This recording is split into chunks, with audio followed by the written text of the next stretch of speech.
Assalamualaikum warahmatullahi wabarakatuh.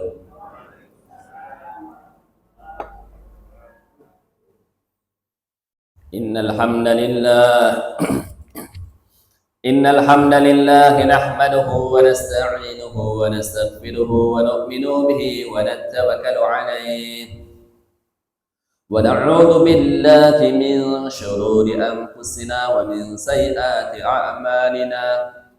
من يهده الله فلا مضل له ومن يضلل فلا هادي له أشهد أن لا إله إلا الله وحده لا شريك له وأشهد أن محمدا عبده ورسوله أرسله بالهدى بشيرا ونذيرا وداعيا إلى الله بإذنه وسراجا منيرا. اللهم صل وسلم وبارك على محمد عبدك ورسولك النبي الأمي وعلى آله وصحبه ومن تبعهم بإحسان إلى يوم القيامة. أما بعد، فقد قال الله تعالى في القرآن الكريم: لقد كان لكم في رسول الله أسوة حسنة لمن كان يرجو الله واليوم الآخر وذكر الله كثيرا. وقال رسول الله صلى الله عليه وسلم: عليكم بسنتي وسنة خلفاء الراشدين المهديين أدوا بالنواجذ، أو كما قال رسول الله صلى الله عليه وسلم. Alhamdulillah, hadirin hadirat, bapak-bapak, ibu-ibu, jemaah salat subuh yang saya muliakan, dan semoga kita semua yang berhadir di masjid ini dimuliakan oleh Allah Subhanahu wa taala. Lagi dan lagi marilah kita panjatkan puja puji syukur kita kehadirat Allah Subhanahu wa taala atas segala nikmat yang telah Allah Subhanahu wa taala karuniakan kepada kita, terlebih nikmat iman, Islam, kesehatan, kesempatan, taufik dan hidayah, sehingga dapatlah kita berhadir di rumah Allah, jalankan perintah Allah, ikut cara yang paling disenangi oleh Allah Subhanahu wa taala, itu salat subuh dengan berjamaah, yang insyaallah kita lanjutkan dengan sedikit mudzakarah. Mudah-mudahan amal ibadah yang kita tunaikan diterima oleh Allah Subhanahu wa taala dan menjadi sebab dimasukkannya kita ke dalam surganya Allah Subhanahu wa taala. Alhamdulillah, hadirin jemaah salat subuh yang sama-sama mengharap ridha Allah Subhanahu wa taala, insyaallah pagi ini kita akan lanjutkan mudzakarah kita kitab Ibadatul Ahkam, syarah kitab Bulughul Maram, babul Jum'ah. Bismillahirrahmanirrahim. An Ibnu Umar radhiyallahu anhu qala qala Rasulullah sallallahu alaihi wasallam: man adraka rak'atan min salatil jumu'ah wa ghairiha falyudib ilaiha ukhra faqad tammat salatuhu. Rawahu Nasa'i wa Ibnu Majah wa Daraqutni wa lafdhulah wa sanaduhu sahih, lakin qawwa Abu Hatim irsalahu. Bismillahirrahmanirrahim. Dari Abdullah bin Umar radhiyallahu anhuma, beliau mengatakan Rasulullah sallallahu alaihi wasallam bersabda, barang siapa yang mendapati satu rakaat dari sholat Jumat dan selainnya, maka hendaklah ia menggabungkan rakaat yang lain, dan sungguh sempurna sholatnya. Makna ijmali: laisa hudurul khutbatain syartan fi sihatil Jumat. Menghadiri khutbah bukanlah syarat sahnya Jumat. Dua khutbah itu syarat sahnya Jumat. Di dua khutbah ini syarat sahnya Jumat. Yang dengar kalau kata Imam Syafi'i mesti 40 orang. Tetapi bagi orang yang sholat Jumat mendengar dua khutbah bukan syarat sahnya sholat. Ya. Dua khutbah itu syarat sahnya Jumat. Tetapi bukan syarat sahnya orang mengerjakan Jumat. Misalnya fal masbuk alladzi lam yudrik minal khutbah syai'an tasihu jum'atuhu. Maka masbuk yang tidak mendapati khutbah Jumat sedikit pun, begitu sampai masjid khutbah sudah selesai, maka sholat Jumatnya sah.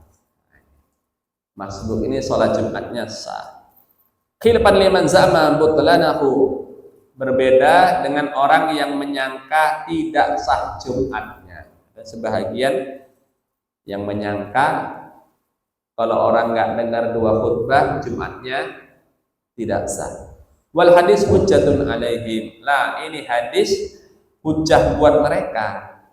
Bahwasanya mereka ini keliru dalam pendapatnya.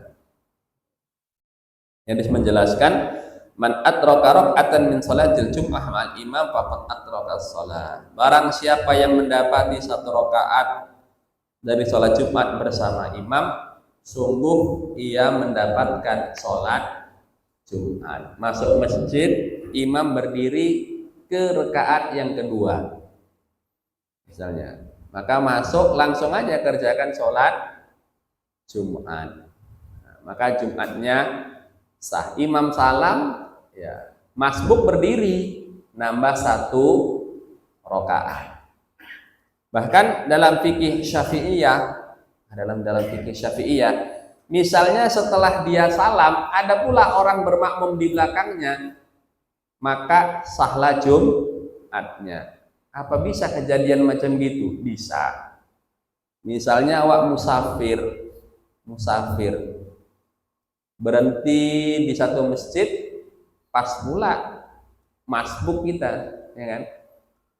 Imam sudah berdiri di rakaat kedua. Kita satu mobil, kita satu bis, WC cuma dua, kan ngantri. Maka udah duluan, jangan tunggu-tungguan duluan. Nah, mumpung masih bisa dapat sholat Jumat, bisalah pula satu orang bisa mendapatkan satu rakaat bersama imam. Begitu imam salam dia berdiri. Setelah ia berdiri, kawan-kawan yang lain udah siap, udah selesai wudhu, susun satu sop di belakangnya dan sholat Jumat mereka sah. Kenapa sah? Karena imamnya sholat Jumat. Nah, itu. Karena sama-sama sholat Jumat, maka Jumatnya sah.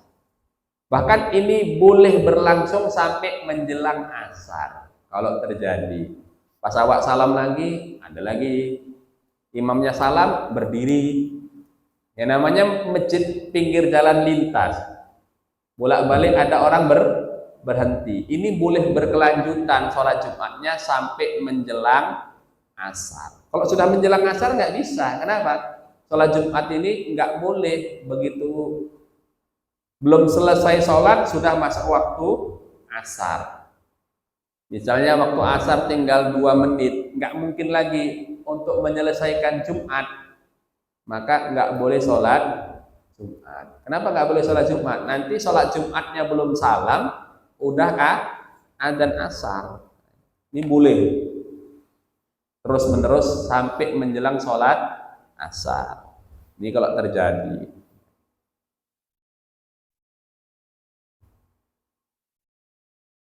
An Jabir ibn Samurah radhiyallahu anhuma anna Nabiy sallallahu alaihi wasallam kana yakhthubu qa'iman summa yajlis summa yaqumu fa yakhthub qa'iman faman amba'aka annahu kana yakhthubu jalisan faqad kadzaba akhrajahu Muslim. Dari Jabir bin Samurah radhiyallahu anhu, sesungguhnya Nabi sallallahu alaihi wasallam berkhutbah dalam keadaan berdiri, kemudian beliau duduk, kemudian beliau berdiri lagi berkhutbah. Barang siapa yang menceritakan kepadamu bahwasanya beliau khutbahnya duduk, sungguh ia telah berdusta. Bayanu anna al-jum'at khutbatain wa talafal a'immah fi hukmiha.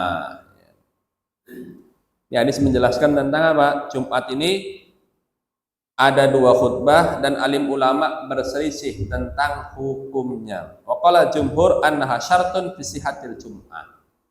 Menurut jumhur ulama, 2 khutbah adalah syarat sahnya Jumat.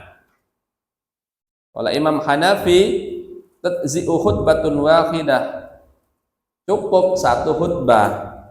Khutbah yang kedua hukumnya sunnah menurut Imam Hanafi. Dan khutbah ini punya syarat. Nah, ini perlu kita pahami. Nanti kadang-kadang ada pula khotib lupa pula syaratnya. Wa qala Syafi'iyya arkanu khutbah khamsatun. Nah, mazhab Syafi'i mengatakan rukun khutbah ini ada 5. Hamdulillah wassalatu wassalamu ala Rasulillah sallallahu alaihi wasallam. Pertama, memuji Allah. Kemudian yang kedua, sholawat kepada Nabi. Bilafdaihima la bima'nahuma. Dengan lafadznya bukan dengan maknanya. Singkat pun boleh. Alhamdulillah wassalatu wassalamu ala Rasulillah. Ini kan sudah pujian dan sholawat. Nggak boleh pakai isim domir. Nah, nggak boleh pakai isim domir. Misalnya, asyhadu an la ilaha illallah wa asyhadu anna muhammadar rasulullah. Allahumma salli alaihi. Nah, itu nggak boleh. Allahumma salli wa sallim alaihi. Nah, ini nggak sah. Karena pakai isim domir. Isim domir bahasa Indonesianya apa? Nggak boleh pakai nya. Nah, gitu. Ya Allah, curahkanlah salawat dan salam kepadanya. Nah, ini nggak boleh. Mesti pakai apa? Nama beliau. Nah, gitu. Atau julukan beliau. Nah, An-Nabiyil Ummiyyi. Nah, misalnya kalau namanya kan Muhammad, tapi kalau julukannya An-Nabiyil Ummiyyi misalnya, nah, itu boleh. Tapi nggak boleh pakai isim domir, kata ganti. Nggak boleh menggunakan kata ganti. Nah, ini kalau ada yang pakai kata ganti, nah, suruh ulangi khutbahnya, karena khutbahnya tidak sah. Allahumma sholli wa sallim alaihi misalnya gitu. Itu nggak sah khutbahnya. Itu khutbah tidak sah. Wasiyatu bittaqwa. Kemudian wasiat taqwa. Fala budda min hadhihi salas bi kullin min khutbataini wa qira'ati ayatin fi ihdahuma wa du'a lil mu'minin fil akhirah. Ya. Lah, 3 ini hamdalah, salawat, wasiat taqwa mesti ada dalam tiap khutbah. Dan mesti berbahasa Arab. Nggak boleh pakai bahasa Indonesia. Saya berwasiat, ya kan? Nah, misalnya kepada hadirin sekalian agar bertakwa kepada Allah. Ini nggak sah begitu. Wasiat takwa mesti berbahasa Arab, nggak boleh bahasa Indonesia. Kemudian membaca ayat di salah satu khutbah dan berdoa untuk orang yang beriman di akhir khutbah, di khutbah yang kedua. Wa syurutuha kaunuha bil arabiyyah. Syaratnya khutbah itu dengan bahasa Arab. Wal bil waqti, di waktu duhur. Wal muwalah, berkesinambungan, nggak boleh diputus-putus. Baina arkaniha, di antara rukunnya. Kemudian di antara rukun khutbah. Kemudian di antara khutbah yang pertama dengan khutbah yang kedua nggak boleh terlalu lama duduknya. Duduk di antara 2 khutbah ini nggak boleh terlalu lama. Kalau terlalu lama, kemudian dia berdiri, nah ini nggak sah. Ya, ini jaraknya Pak, jangan terlalu lama. Kemudian di antara khutbah yang kedua dengan sholat jangan terlalu lama. Misalnya khotibnya selesai khutbah buang angin, pergi ke kamar mandi mau buang air kecil, udah komat aja, gantikan imamnya. Nah gitu, jangan dia, walaupun kita segan mau maju, nanti keburu waktu, tenggang waktunya lama. Nah gitu, kalau tenggang waktunya lama nggak boleh sholat Jumat. Kenapa? Di antara khutbah dengan Jumat durasinya mesti pendek. Berapa itu dikatakan durasi singkat? Nggak cukup, atau waktu nggak cukup untuk mengerjakan 2 rakaat sholat. 2 rakaat sholat itu sudah dikatakan lama. 2 rakaat sholat yang cepat. Nah, coba kalau kita sholat qobliyah zuhur misalnya 2 rakaat. Yang cepat hanya membaca rukunnya saja. Kira-kira berapa menit? Nggak sampai 2 menit kayaknya. Nggak sampai apa? Nggak sampai 2 menit. Kalau qobliyah. Nah, jadi waktunya kalau sampai 2 menit antara selesainya khutbah dengan takbiratul ihram, maka nggak boleh sholat Jumat. Khutbah wajib diulangi. Nah ini kalau terjadi, misalnya mungkin dalam satu kondisi bisa terjadi macam gitu, dalam satu kondisi, walaupun mungkin tak berapa tahun sekali kejadian, lagi nggak enak perut pula Pak khotibnya kan. Nah misalnya gitu, kita gantikan imamnya yang lain. Kemudian wa taharatu minal hadas wal khabas wa satru aurat wa qiyam qadir wa julusu bainahuma bituma'ninah. Kemudian syaratnya suci dari hadas dan najis. Syaratnya suci dari hadas dan najis. Ya di badan, di pakaian, dan di tempat khutbah, di mimbarnya itu. Jangan sampai ada najisnya. Kemudian menutup aurat. Berdiri bagi yang mampu, duduk di antara 2 khutbah dengan tuma'ninah wa isma'u arba'ina alladzi aqidu bihil jum'ah. Kemudian khatib mendengarkan khutbah kepada 40 orang yang mengesahkan Jumat. Jadi khutbah didengar oleh 40 orang yang mengesahkan Jumat. Bukan cukup 40 orang, 40 orang yang mengesahkan Jumat. Misalnya anak-anak, ya, kan nggak masuk hitungan. Kemudian musafir itu nggak masuk hitungan, bukan orang sini. Yang penting bukan orang sini, itu nggak masuk hitungan. Yang dihitung ini orang tempatan, mustautin. Nah ini, yang dihitung nih mustautin. Nah ini, kalau selain mustautin nggak dihitung. Perempuan misalnya ikut sholat Jumat, walaupun mereka banyak, mereka ini nggak masuk hitungan yang mengesahkan Jumat. Masjid dekat daerah kawasan industri, orang tempatannya 35, karyawan pabriknya ribuan, hitungan tetap 35. Ini Jumatnya nggak sah, karena syaratnya apa? Orang tempatan mesti 40 orang, dan mereka mendengarkan khutbah, nggak ketiduran ketika khutbah. Dengar memang. Nah, kalau sempat tidur ketika khutbah, maka juga tidak sah, karena syaratnya 40 orang mendengarkan apa? Khutbah. Ini syarat. Kemudian yang kedua, masyru'iyatul qiyam halal khutbah. Disyariatkan berdiri ketika khutbah. La ulama berselisih tentang hukumnya. Wa qala al-jumhur biwujubih. La jumhur ulama mengatakan berdiri dalam khutbah hukumnya wajib. Berdiri dalam khutbah hukumnya wajib. Dalilnya apa? Ya hadis ini. Nabi itu selalu berdiri. Wa qala Abu Hanifah wa ashabuh wa riwayatun an Ahmad annahu sunnah. Sedangkan Imam Hanafi dan murid-murid beliau serta satu riwayat dari Imam Ahmad bin Hambal mengatakan berdiri dalam khutbah hukumnya sunnah. Hukumnya sunnah, ya, tapi jangan ditinggalkan, namanya sunnah.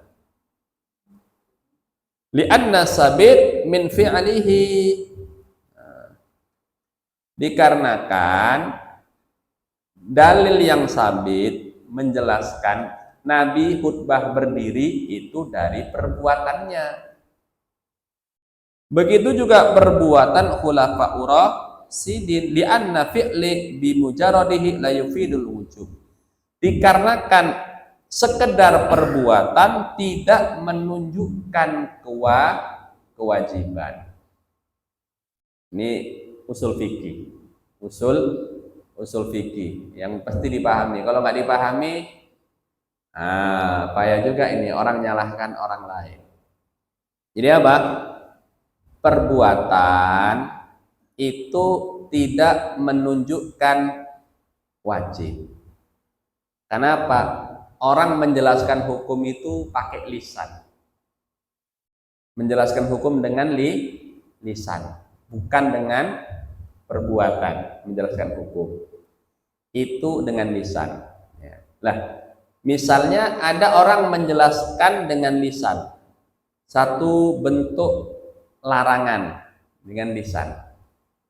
Kemudian ternyata perbuatannya berbeda dengan ucapannya.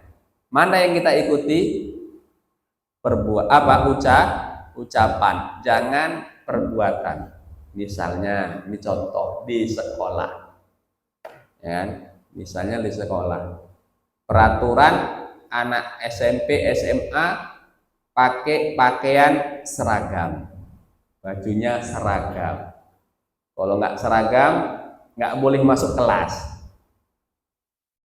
Itu yang ngomong kepala sekolah, ya, guru-guru. Kemudian gurunya datang nggak seragam, ya nggak apa-apa.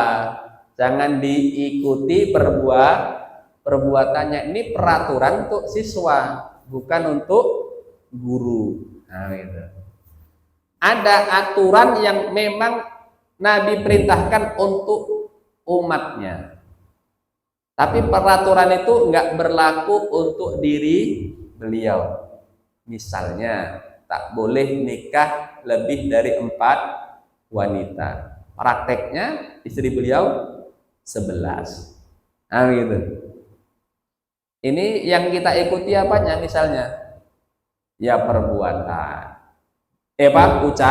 Ucapan, jangan perbuatan. Ini nggak boleh kita mengikuti apa? Perbuatannya, karena ada khususiat hukum istimewa untuk Rasulullah, hukum yang Allah istimewakan, berbeda dengan umat. Lah, perbuatan Nabi itu tidak menunjukkan wajib. Perbuatan Nabi, walaupun setiap kali Nabi berbuat. Misalnya Aisyah ditanya oleh sahabat, apa yang pertama kali dilakukan oleh Rasulullah ketika beliau pulang ke rumah? Maka Aisyah mengatakan bersiwak, sikat gigi. Begitu beliau pulang ke rumah, mesti yang pertama kali beliau buat adalah sikat gigi. Kenapa? Namanya besapar, mau ngomong-ngomong sama istri, sikat gigi dulu. Tapi apakah sikat gigi setelah pulang berpergian hukumnya wajib? Enggak. Karena itu perbuatan. Itu perbuatan, bukan perintah. Tapi kalau Nabi perintah, berarti hukumnya apa? Wajib. Tapi Nabi nggak perintah, berarti hukumnya nggak wajib. Nah, begitu ya. Karena nggak diperintah oleh Rasulullah. Kemudian masru'iyatul julus bainal khutbatain, dan disyariatkan duduk di antara dua khutbah. Wal jumhur annaha sunnah. Jumhur ulama mengatakan duduk di antara dua khutbah hukumnya sunnah menurut mayoritas ulama. Wa qala Syafi'i bi wujubihi. Lah, menurut Imam Syafi'i duduk di antara dua khutbah ini hukumnya wajib. Mustahabu ayyakun al-julus qadra suratil ikhlas taqriban. Dan disunahkan duduknya itu kadar surat Al-Ikhlas, kadarnya. Ya kurang lebih kadar surat Al-Ikhlas. Kenapa? Littiba'is salaf wal khalaf. Untuk mengikuti apa? Kebiasaan ulama salaf dan ulama khalaf. Duduk ya kurang lebih kadar baca surat Al-Ikhlas, langsung berdiri. Dan disunahkan bagi khotib membaca Al-Quran ketika duduk. Ya baca beberapa ayat. Tapi kalau mau pas Al-Ikhlas yang baca surat Al-Ikhlas. Nah, itu duduk baca surat Al-Ikhlas, selesai langsung berdiri. Ya. Amin. Alhamdulillah hadirin yang sama-sama mengharap ridha Allah SWT. Yang benar datang dari Allah Subhanahu wa taala, kesalahan, kekurangan dari diri sendiri. Dan sekarang kita masuki sesi tanya jawab. Ini pertanyaan bebas, nggak harus berhubungan dengan materi. Baik, terima kasih Ustaz. Telah disampaikan tadi mengenai hal pelaksanaan daripada sholat Jumat. Namun di sini diberikan kesempatan bagi kita untuk bertanya kepada Pak Ustaz. Jemaah bertanya, Ustaz menjawab. Silakan. Boleh ditanya hal-hal yang lain, tidak hanya berkaitan dengan pelaksanaan sholat Jumat. Kami persilakan untuk ibu-ibu. Ya, silakan pada kami ibu. Bebas bapak-bapak ya, ibu ya, bebas. Bapak-bapaknya pun